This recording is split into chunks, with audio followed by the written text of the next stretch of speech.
দেখুন, এটা তো এক্সপেক্টেড ছিলই। তার কারণ হচ্ছে যে অর্ডার হাইকোর্ট দিয়েছিল সেই অর্ডারটা কিন্তু একটা ইলাবোরেটিভ অর্ডার। এই অর্ডারটা কিন্তু একদিনে বা একটা মামলার রায় শুনে সেই অর্ডার নয়। 2018 সাল থেকে যত মামলা হয়েছে সমস্ত মামলা, প্রায় 112টা মামলা একসাথে নিষ্পত্তি করা সেই অর্ডারে একদিনে কখনোই যে শেষ হতো না, মানে বা একদিনে কখনোই সুপ্রিম কোর্টে হিয়ারিং নিত না, এটা সাধারণত আমরা যারা লয়ার এটা আমরা বুঝতে পেরেইছিলাম।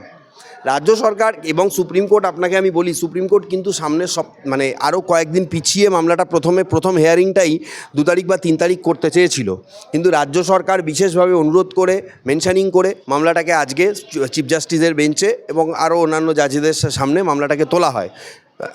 যার জন্য হয়তো সেই জন্যই সুপ্রিম কোর্টের একটা রোস্টার থাকে, সেই রোস্টার অনুযায়ী অন্য মামলার প্রেশার ছিল, বেশি শোনেওনি সুপ্রিম কোর্ট।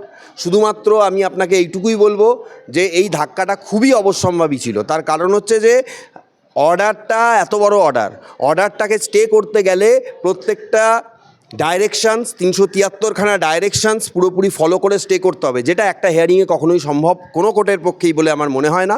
সুতরাং সেই অর্থে স্টেটা হয়নি। যেটা স্টে হয়েছে ইনভেস্টিগেশনের ওপরে স্টে, সেটা সিবিআইয়ের ব্যাপার।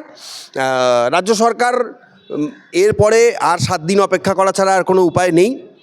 কিন্তু আমি এখনও এটা মনে করি, যারা জেনুইন চাকরি পেয়েছে, আইনের যদি আপনি পরিভাষা বলেন, কনস্টিটিউশনের যদি আপনি প্রিএম্বেল বলেন, সেখানে একটা কথা পরিষ্কার বলা আছে যে 1000 অপরাধী ছাড়া পেয়ে যাক, কিন্তু একজন নিরপরাধ ব্যক্তিরও যেন ফাঁসি না হয়, বা একজন নিরপরাধ ব্যক্তিকে যেন অপরাধী হিসাবে প্রমাণিত সে না হয়। সুতরাং সেই দিক থেকে দেখতে গেলে যারা জেনুইন চাকরি পেয়েছেন, সে যেভাবে যত কষ্ট করেই হোক, আমার মনে হয় সুপ্রিম কোর্ট তাদের চাকরি রিভাইভ করবে, এইটা আমার মনে হয়েছে। সিবিআই তদন্ত করতে পারবে না এই 7 দিনে। এই 7 দিনে সিবিআই কিছু করতে পারবে না, এটাই জানিয়েছে সুপ্রিম কোর্ট।